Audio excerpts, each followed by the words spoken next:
And we're back. Testing. Okay, so we did the whole thing before, and no audio. No. All right. So, Do you know what we're doing?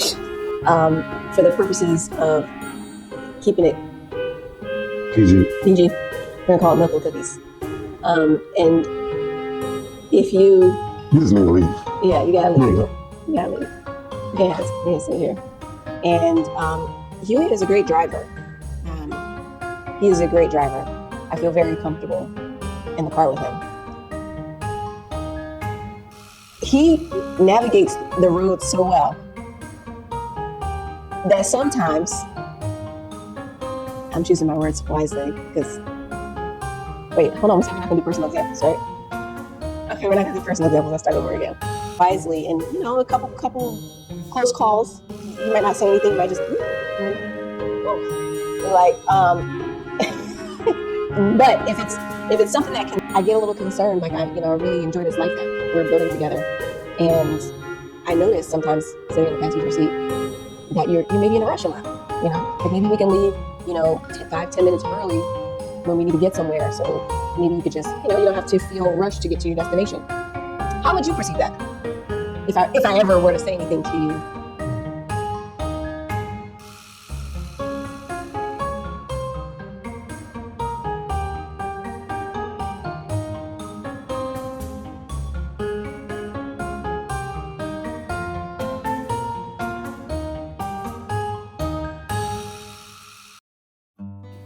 Today we're talking about keeping it real in relationships. The art of bringing up uncomfortable topics and conversations with your significant other or your partner. We've all been in that experience or been in that situation where, something about your partner annoys you. And you don't know whether or not you want to say something about it, or you're like, okay, 80-20 rule, I'll let that one slide. Or it's like too big of an issue for you to not address it. So we're going to talk about some ground rules on how to have these tough conversations before you actually have them, to minimize the backlash that could come from actually bringing the conversation up. You don't want to hurt anybody's feelings. For some people, they may not annoy you. It may just be something that you notice, and you don't know how to make them aware of it without them either thinking that you're trying to be funny, call them out, or that you're trying to say something or bring something up and bring it up in a way in which you're not. Full disclaimer, some of these examples may or may not be examples from our relationship, so we'll just keep that. Generically, mine are not. So I didn't know that what Barbara's going to talk about today. So generically, if she's talking about me, then so be it. You're perfect. I don't have anything to say. This is. You gave a disclaimer, so I wasn't going to give a disclaimer. It's protection. So before we hop into some very quick examples, let's talk about ground rules. There's 4 things that we suggest that are considered before you have these tough conversations. And I'll hand it over to Huey, kind of hit up on a couple of them. And they need to be well established prior to some of the conversations that may be had. So first one is trust. Obviously, a lot of trust has to be in a relationship in order for that relationship to be successful. But with what we're talking about today, the relationship should have an opportunity to grow through the expression of what somebody's trying to let you know or bring you in on, or create more of a comfort level, which will expand the trust that you have between the both of you. And the other second is respect. So you need to respect one another and how you deliver that information. But you also need to respect the person that delivered it, because they could have not said anything. And you have toilet paper underneath your sneaker walking out the bathroom. You can be just as embarrassed with dragging that all around your office if somebody didn't say anything. The other 2 items are timing. Timing is very important. And when you choose to broach the subject with your partner. And then the other item is, safety of the atmosphere and safety of the relationship between the parties. You want to make sure it's a safe environment for you to be able to deliver the information and receive the information. If you have that mutual respect between each other, then your conversation can be safely had and possibly received in a manner that there is change after the fact. So one example is that I think that is relevant. We work out a lot. I'm a man. Men tend to be. I feel like I'm pretty clean, but men tend to be less clean than women. But I know I sweat more than anybody else in my family, and my sweat doesn't always smell like strawberries, like I think it should or it does. And so I sometimes need to air out my shirts or wash and put them in the laundry right away. But I mean, odors in general, right, encompass a house pretty frequently, especially when you have children around. And so in a relationship, if there's an odor that, again, it could be feet, it could be breath, it could be hair, it could be body.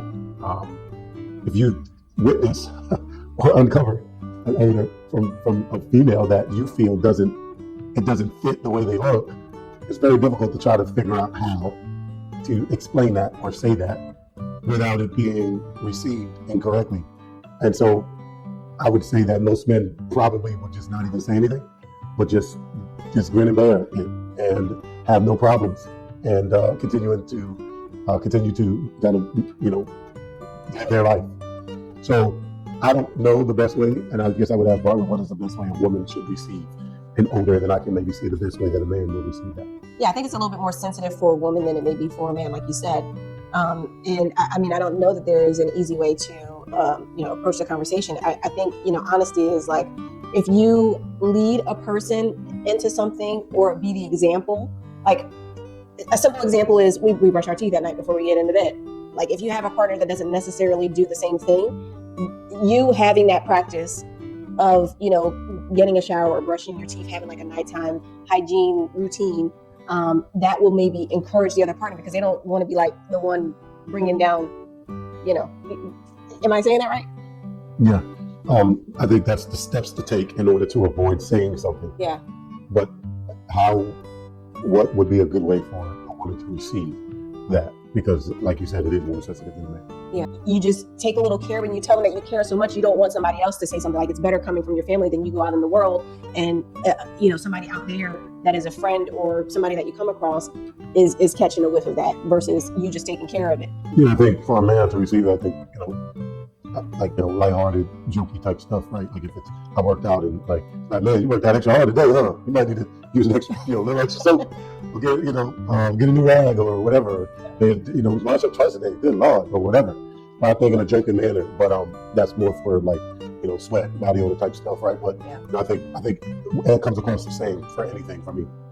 So, but I think the thought that it comes to me in order to protect me from going out there and being in the world, kind of unknowingly having that odor, is what I stand on. So I don't necessarily get offended from that.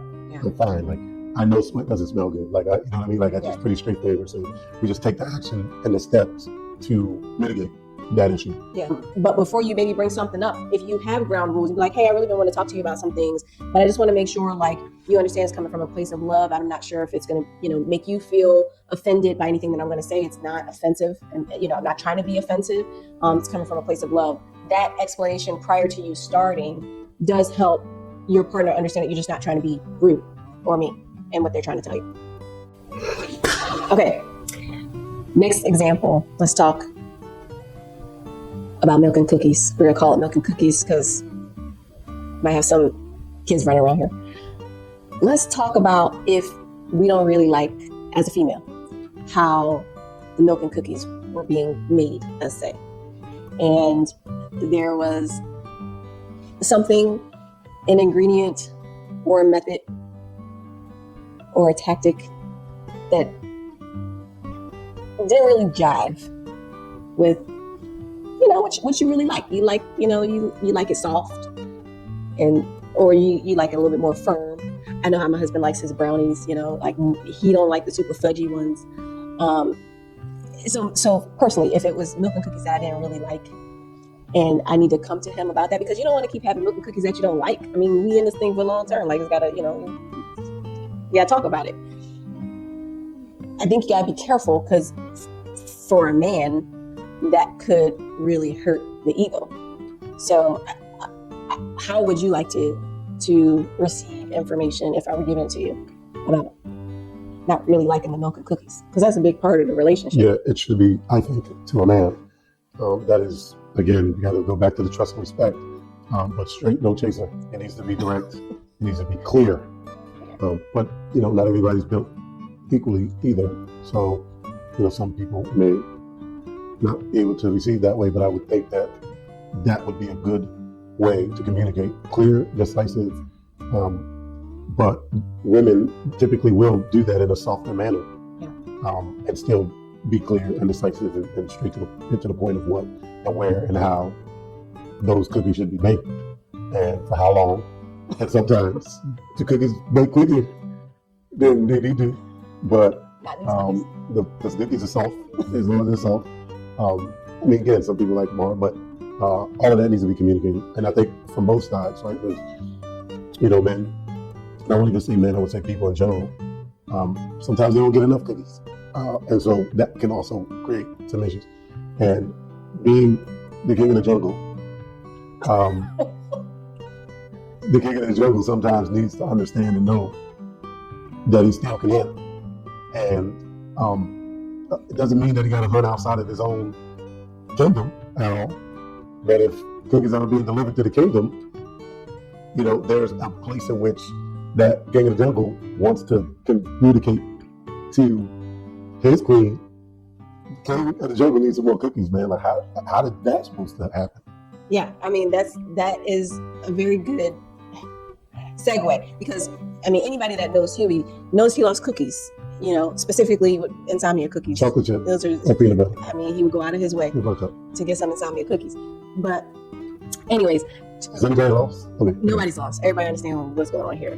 Quickly from the female perspective in this situation, I think just edification of when they are doing the right thing. I think that helps from a female perspective, like giving that confidence, and he was really good at that, always complimenting me, or giving me love touches throughout the day, or making little comments, or being flirty, and all those things are very helpful from a female perspective to know that, oh, he really liked, it connects the dots, oh, he really liked when I did XYZ, or he really enjoyed the chocolates in that chocolate chip cookie, I'm gonna get that brand again, or whatever the case may be that goes into the making of your cookies and your milk.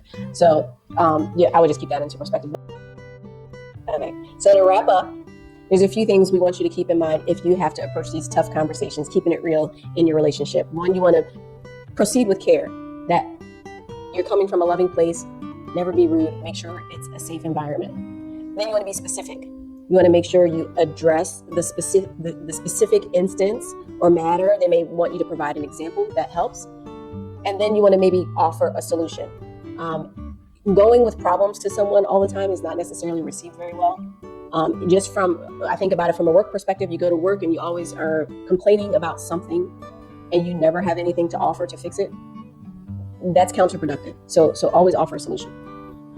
Yeah, some of these that we presented, a couple of the examples that we talked about, could be very tough conversations, but in the right relationship, they really shouldn't be. I think there's probably more angst on the person that's going to be delivering the information on the news or bringing it up. Sometimes that can maybe create a little bit of anxiety in that individual. But at the end of the day, with the right relationship, it shouldn't be a problem. You're trying to help. You're trying to uncover something that maybe was unknown. So, just know, though, that a lot of the conversations that are being had open up and further develop your communication styles and skills.